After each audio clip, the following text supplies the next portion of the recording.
Ok, sự đây nè, ok nè, cái này dân mau tầm là plugin vào đó. Plugin nó cứ viêm miên rộng mơn plugin sạp dương mic vocal, mic drum, mic instrument xem đó. Chẳng cầm ai cắt PU cứ dương tờ lại nữa, ok nè, nói. Dương click máy snap, dương rắn, xong bật cầm thi cái chặt mê rột sẵn.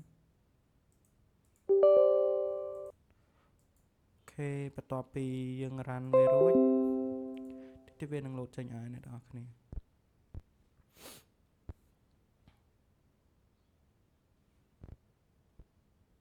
អូខេតើមកអ្នកនរគ្នាចុចកន្លែង tick កន្លែងនេះមកមួយមកតើមកអ្នកនរគ្នាចុចឲ្យ agree មកអូខេអ្នកនរគ្នាយក yes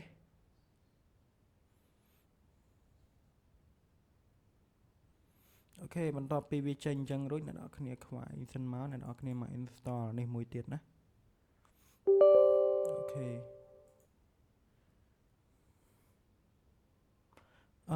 បញ្ហាមួយទៀតអ្នកនរគ្នាអាចបង្កើត account បានអត់អីទេ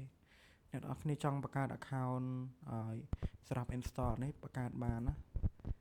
អញ្ចឹងខ្ញុំយកទាំងអស់អញ្ចឹងវារៀងយូរតិចណាអ្នកនរគ្នាអញ្ចឹងបើអ្នកនរគ្នាយកតឡើងទាំងអស់គឺវារៀងយូរអញ្ចឹងខ្ញុំ install វាទាំងអស់មកអូខេខ្ញុំយក yes តមកខ្ញុំសុំ scope វីដេអូសិនអ្នកនរគ្នាដោយសារតែវាយូរដែរអូខេហ្នឹងហើយអ្នកនរគ្នាវាបាន80ឲ្យ98%.4 ហើយអញ្ចឹងឲ្យ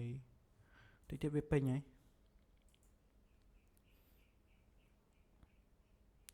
ចាំវាបន្តិច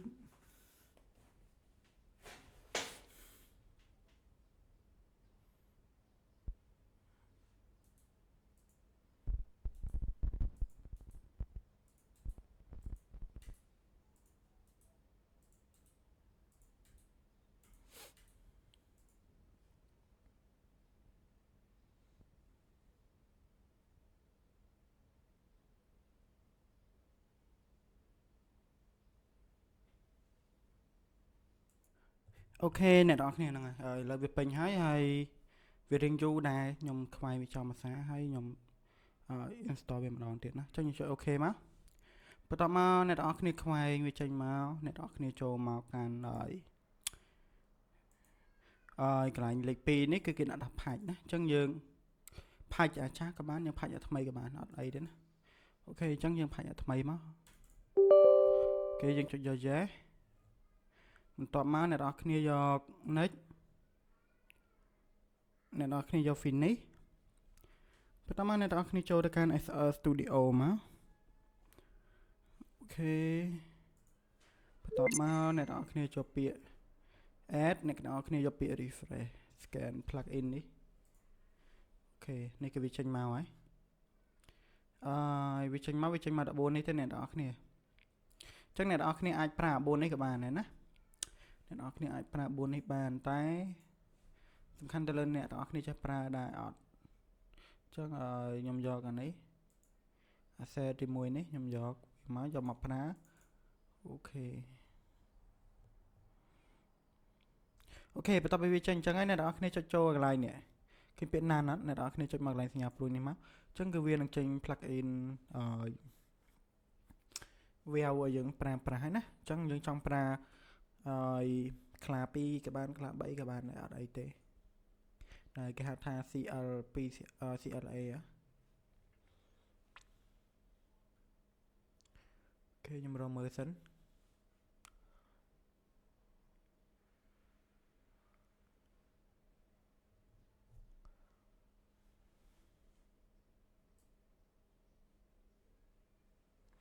អូខេអញ្ចឹងគឺវានៅគៀនខាងនេះអ្នកនរគ្នាអូខេនេះ CLA តោះហើយ CLA យើងអាចយក mono មកយើងសាកតេស្តមកនេះអញ្ចឹងគឺវាចេញប្រើឬមួយក៏អ្នកនរគ្នាយកមួយវិធីសាស្ត្រទៀតអ្នកនរគ្នាចូលមកមកនឹង plugin នេះមកបន្តមកអ្នកនរគ្នាយកពាក្យ file នេះយកពាក្យ file អញ្ចឹងគឺវានឹង scan ហើយយើងអាចប្រើប្រាស់នៅលើនេះយើងមិនបាច់ចាំប្រើយើងមិនបាច់ចាំប្រើavail ដូចខ្ញុំចេះណានេះ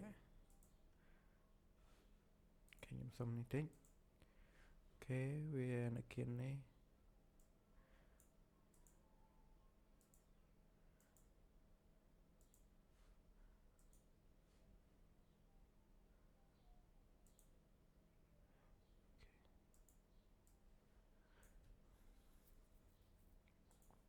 អូខេចឹងគឺវានៅអញ្ចេះចឹងអ្នកនរគ្នាអត់ចង់ប្រើហ្នឹងក៏បានដែរអ្នកនរគ្នាអាចអឺ scan plug in មកហើយអ្នកនរគ្នាដាក់វានៅក្នុងនេះចឹងដោយសារតែខ្ញុំអត់ចង់ញ៉ៃអញ្ចឹងខ្ញុំប្រើហ្នឹងវាស្រួលជាងណាអញ្ចឹងវីដេអូហ្នឹងគឺមានតែប៉ុណ្្នឹងទេសង្ឃឹមតែអ្នកនរគ្នាហើយបានអ្នកនរគ្នាឲ្យគាត់ថាវីដេអូនេះវាល្អសម្រាប់អ្នកនរគ្នាអាច share ឲ្យមិត្តរួមក្រុមរបស់អ្នកនរគ្នាហើយនឹងមួយទៀតកុំភ្លេចជួយ comment ផងដើម្បីឲ្យវីដេអូនេះឡើងទៅដល់អ្នកដែលគេចង់បានណាអញ្ចឹងគឺវីដេអូនេះមានតែប៉ុណ្្នឹងទេអ្នកនរគ្នាអាចយកទៅ install តាមខ្ញុំបានណាអូខេអរគុណច្រើនអ្នកនរគ្នា